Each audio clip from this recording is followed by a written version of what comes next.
এই মুহূর্তে বড় খবর, ২৬শে জানুয়ারি প্রজাতন্ত্র দিবস। চারদিকে দেশপ্রেমের আবহ, তেরঙ্গা হাতে মানুষ পরিবার ও বন্ধুদের সঙ্গে নিয়ে পিকনিকের আনন্দ।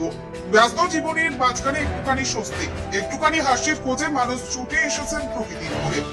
কিন্তু আলিপুরদুয়ারের কালচিনি বিধানসভার অন্তর্গত বক্সা টাইগার রিজার্ভের পরও ইকো পিকনিক স্পটে সেই আনন্দের ছবির সঙ্গে একেবারে বিপরীত চিত্র ধরা পড়ল।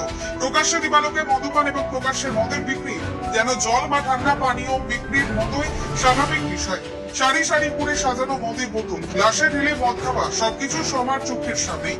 এই পিকনিক স্পটে শুধু যুবকরাই নয়, বহু পরিবার তাদের পরিজনদের নিয়ে আসেন, সঙ্গে থাকে ছোট ছোট শিশুরাও। এমন পরিস্থিতিতে একবার কল্পনা করলেই গা শিউরে ওঠে।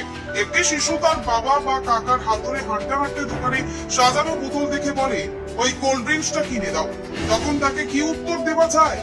যখন সে আবার দেখায় গ্লাসে লাল রঙের পানীয় খেতে থাকা মানুষদের দিকে আঙুল তুলে প্রশ্ন করে, ওটা আমিও খাবো, তখন সমাজ হিসেবে আমরা কি জবাব দিই?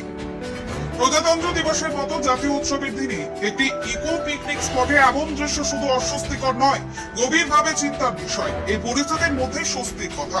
আলিপুরদুয়ার জেলার কালচিনি থানার নিমতিবাড়ি পুলিশের সক্রিয় ভূমিকা, সাধারণ মানুষের নিরাপত্তা ও পরিবারের সঙ্গে নির্বিঘ্নে আনন্দ উপভোগের কথা মাথায় রেখে পুলিশ প্রশাসন কড়া নজরদারি চালায়। নিমতিবাড়ির ওসি মিঠুন বর্ধন জানান, সেই উদ্দেশ্যেই অভিযান চালানো হয়।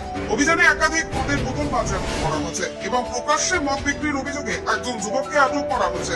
ঘটনাস্থল নিজে ঘুরে দেখার পর আলিপুরদুয়ার নেচার ক্লাবের সহ সম্পাদক অরিজিৎ কলাকার বলেন, পিকনিক স্পট হওয়ায় স্থানীয় মানুষ রোজগারের সুযোগ পাচ্ছেন। এটা অবশ্যই ইতিবাচক, কিন্তু তার পাশাপাশি প্রকাশ্যে মদ্যপান, মদ বিক্রি ও উচ্চ শব্দে মাইক বাজানো এই জায়গার পরিবেশের সঙ্গে সম্পূর্ণ বেমানান। প্রশাসনের আরো নজর দেওয়া একান্ত প্রয়োজন।